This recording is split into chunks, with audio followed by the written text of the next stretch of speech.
What's going on, guys? Welcome back to the channel. Today is an exciting day. So we finally hit 500 miles on the Corvette. For those of you who don't know, the 500 mile point is when your car is basically unlocked. So before 500 miles, you're supposed to keep your RPMs between 2 and 4,000. You don't want to exceed 4,000 RPMs. And also in first and second gear, your torque is reduced by 30%. So basically what that means is instead of like the 470 that you typically have, you have right around 330 with the 30% difference. Just to kind of talk about basically what it is, breaking in the engine. So it's basically just a period of time that just allows the engine to get all the components running right, and it just overall is going to lengthen the life of your engine and increase the performance. Basically what it does is it allows the piston rings to sit like properly on the cylinder wall, and it just prevents like the engine from wearing unevenly. So that's basically what it is. Now with these Corvette C8s, you have two break-in points. So you have your 500 mile break-in point, which is basically where your street performance is unlocked, and then they recommend 1,500 miles before the track. We'll make another video talking about the track because there's stuff that they want you to do for the track, as far as like adding more oil and stuff like that, but we'll get onto that in another video. So like I touched on earlier, you have a rev limiter. So your red line is gonna sit, I think it sits around 4,000 RPMs. Correct me if I'm wrong, but pretty sure it's right around 4,000 RPMs, maybe 4,500 is where your red line's at.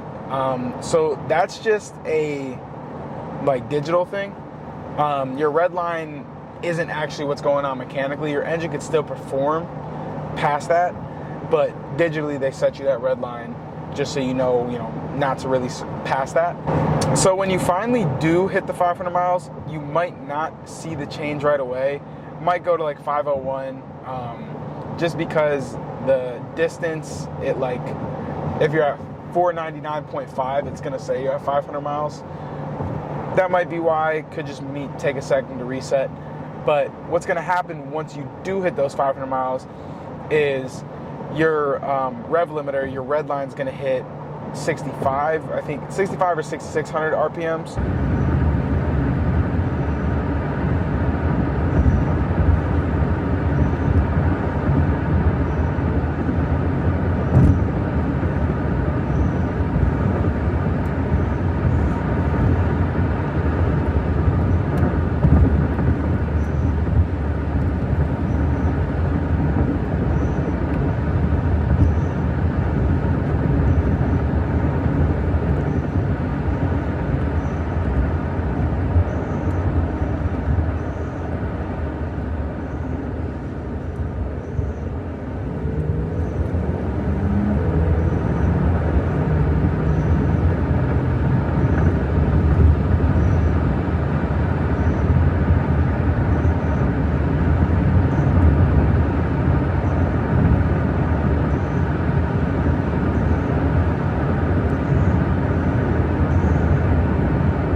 So per the manual, even though your digital gauge is going to change, for you to see that performance increase in the first and second gear with the torque limiter, it says to park your car for 15 minutes with the doors locked, I think,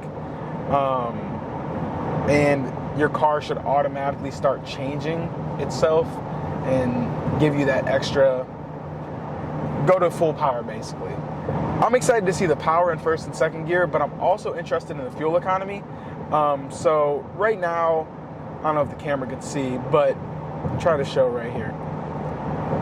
Let's see. Right now, in my first 500 miles or so, I've been averaging right around 12.8 miles to the gallon, which is not that great when I know the car is capable of getting much better gas mileage. So what happens a lot of the time with this car is it'll, in touring mode, and I think it happens in Z mode and stuff like that as well, but your car will switch, it drop 4 cylinders and turn into like a V4 basically, and you'll get better fuel economy. For my first 500 miles, it didn't seem to do that too often until roughly, I'd say like between 4 and 500 is when I started to see the gauge on here say V4, and now you hear it in your motor. It sounds like a little like choo, and then obviously it'll show the V4 on there. So what I want to do is I'm going to reset my trip computer, and then for the next 500 miles, I want to see how my fuel economy is and if the break-in period does affect that or not. So as you see now, my whole cluster has reset, different than before, and now it has the 6,600 RPM limit.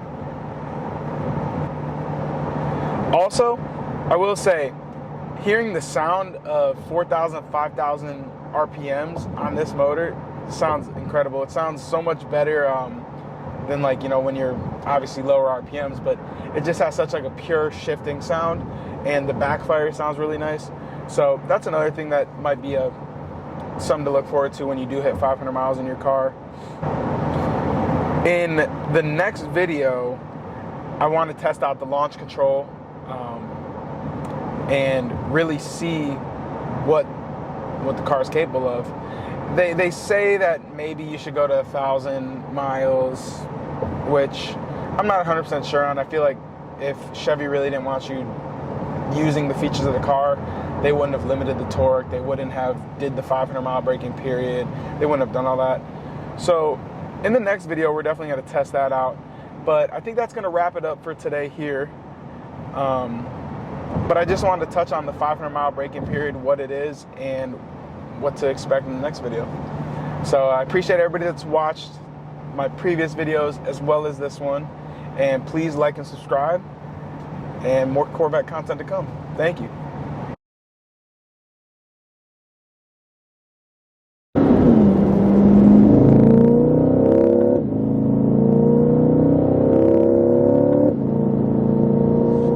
Another one, another one, another one.